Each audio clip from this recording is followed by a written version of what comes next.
everyone. My name is Miss Jean, and today I'm going to read to you The Very Last Castle. Words are by Travis Jonker, and the pictures by Mark Pett.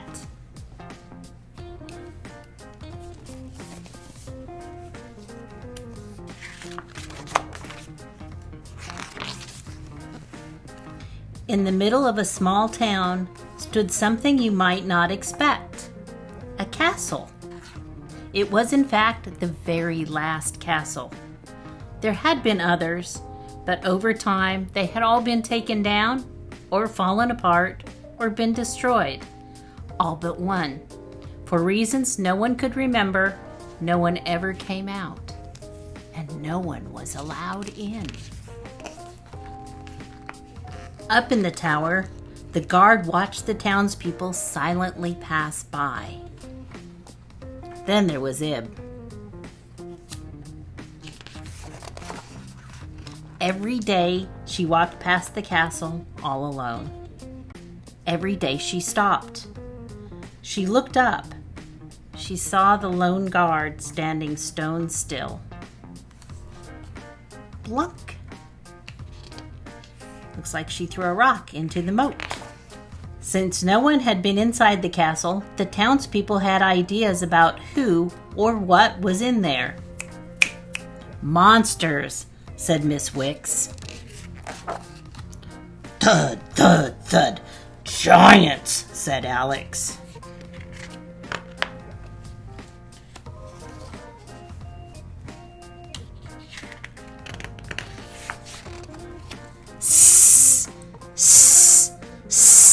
Snakes, said Ib's grandfather.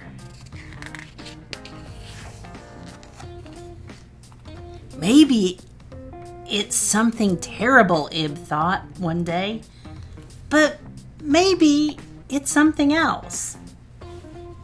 She liked to throw rocks into the moat. Plunk.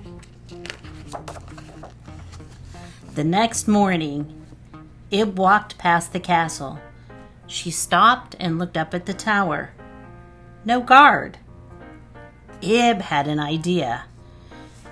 She floated across the moat, walked up to the door, and with all the strength she had, knock, knock, knocked.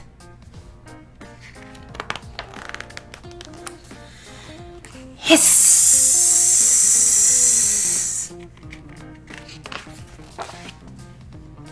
Ib didn't stop running until she was sitting at her desk in school, scared and out of breath. Maybe Grandpa was right. She didn't tell anyone what had happened. Not long after, an envelope arrived. Inside was an invitation. Your presence is requested at the front gate of the castle on Sunday at noon.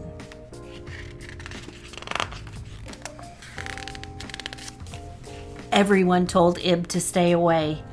Monsters, said Miss Wicks. Giants, said Alex. Snakes, said her grandfather. Maybe it's something terrible, Ib thought. Could it be something else? On Sunday, Ib stood all alone outside the front gate. With a loud thunk, the drawbridge began to lower. She trembled. She looked up at the tower. Empty. She took a deep breath. Slowly, Ib did something none of the townspeople had ever done. She walked inside. It turned out Miss Wicks and Alex had been right. There were monsters. And there were giants. But no snakes. Welcome, came a kind voice. It was the guard.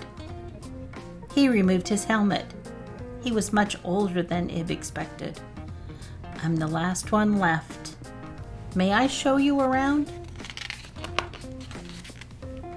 For the rest of the day, Ib and the guard, his name was William, visited every corner of the castle. Before long, they were pruning near the great hall. Snap, snap, snap, snap. And harvesting by the palace. Looks like the apples are falling from the trees. Thud, thud, thud. They ended up where they had started. Why now? Asked Dib. All the other castles are gone, answered William. Someday I will be too. I want someone brave to take my place. Someone curious. Will you help me? Ib thought about William all on his own. She thought about her family and friends outside the castle. She thought. And then she knew.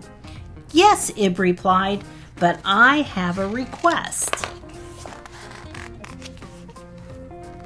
In the middle of a small town stood the very last castle. Sometimes someone came out, and everyone was welcome in.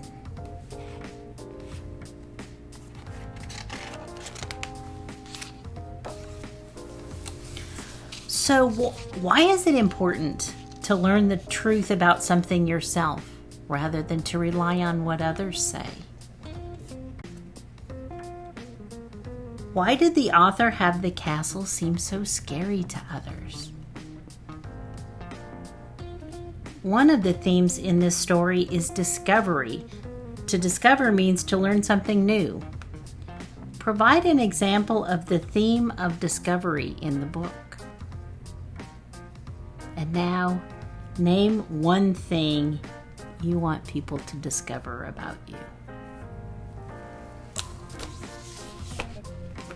Bye.